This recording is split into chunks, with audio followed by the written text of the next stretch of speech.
Please don't do anything like that again, because you scared me. Murder, betrayal and persecution await the most haunted team in Bolton.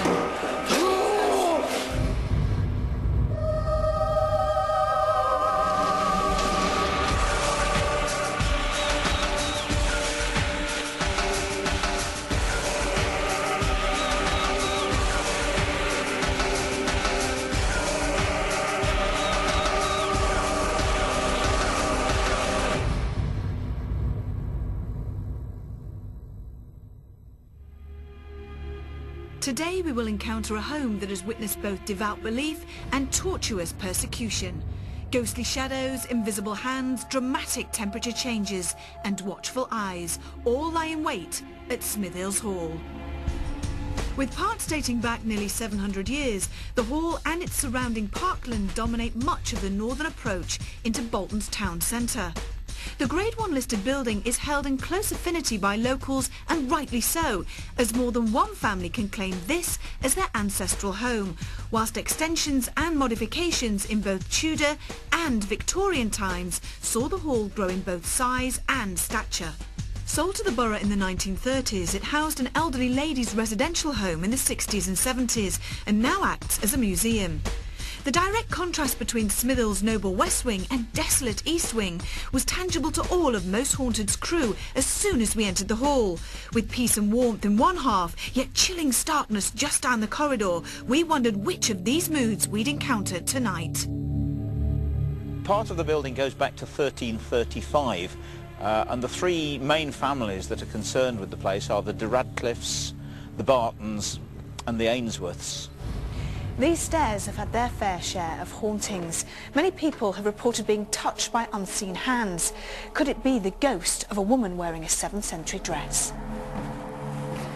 This is the bower room where many people have experienced a strange presence many times. Also, the smell of burning wood has been experienced. We had some children in about a fortnight ago who saw something which nobody else has seen before, which was a little girl upstairs. And the teacher who was with them found it quite frightening, and in fact reported back to me the following day that she hadn't slept all night. So it obviously was a frightening experience for them. It is thought that a chapel has been on this site since Saxon times, and with all the many different changes that have occurred here over the years, it's not surprising that many people consider this place as being extremely haunted. A lady in grey has been seen sitting in the front pew, and a lone figure has been seen kneeling at the altar.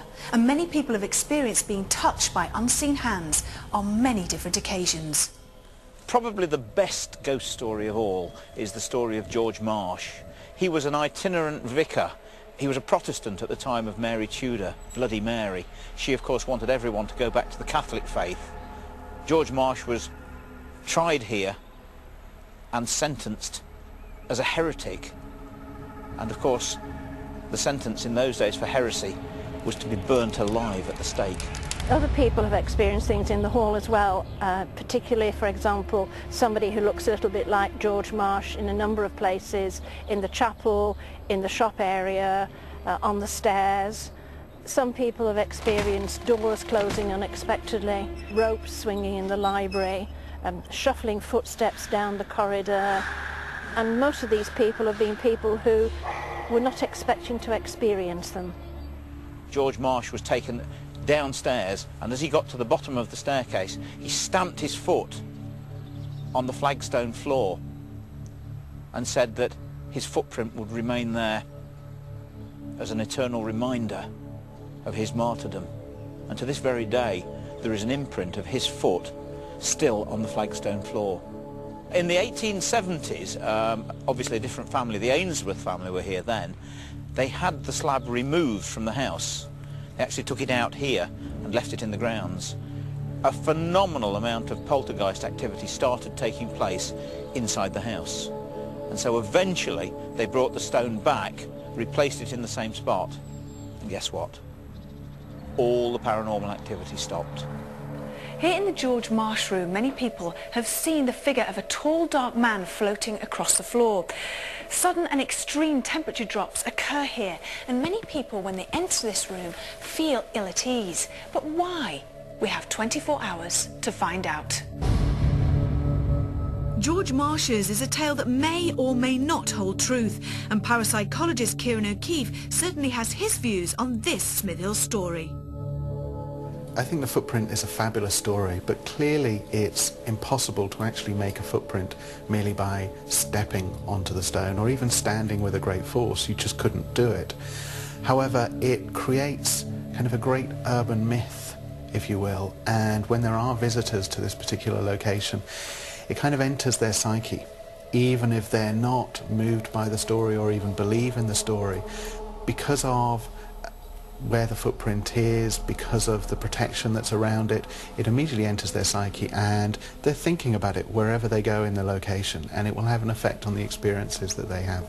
Another area that I'm particularly interested in is the chapel. There have been quite a few different sightings of apparitions, both kneeling down praying, near the altar for example. But what intrigues me most about this location is the phenomena associated with the glasses in one of the rooms. The staff have reported that the glass moved, they may upturn when they return to them in the morning. So what we will do this evening is actually set up a laptop and a camcorder and have the table where the glasses are locked off for the entire duration of the investigation.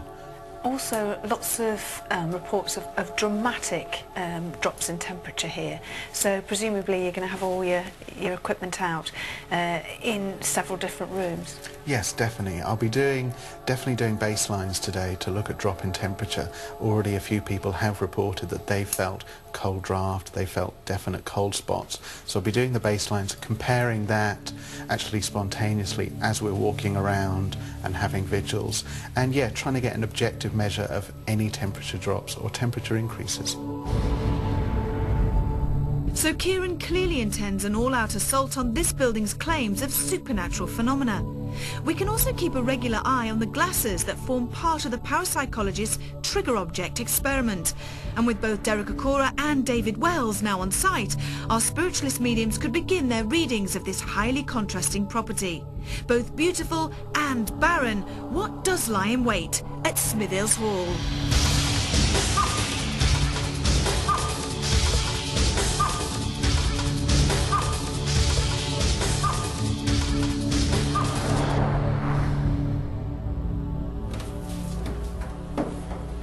As we're coming up these steps now, I am very aware of movement. A good, sensitive spirit lady, but with her comes the taint of sadness. That sadness envelopes me here now. What time period would you say she was from? 1595, and then I'll shoot way forward into 1716. So that tells me that there are two females that actually walk here. Any names with them? Can you get me names of those, Sam? One's most definitely Margaret. Mm-hmm. Can you give me the other lady, please? I'm not really certain whether it's Isabella or Isabel. Right. But I feel they're the two names that come here. Do you want to go up? Yeah.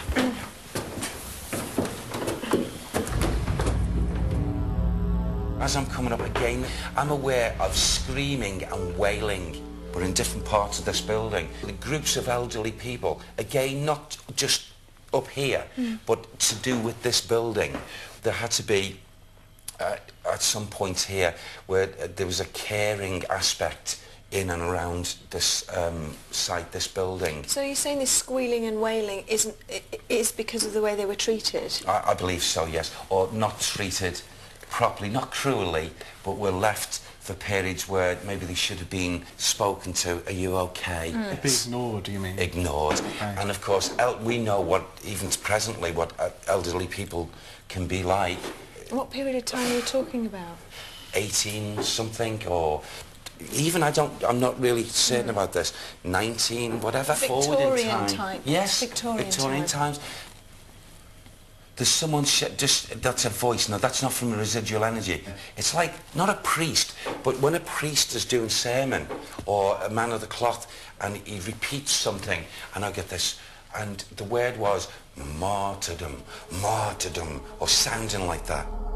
So from two kindly but unconnected female spirits to a male energy, seemingly content with his belief. But why is so much anguish also attributed to this man? This is 1 century's old secret that Smithills Hall cannot forget.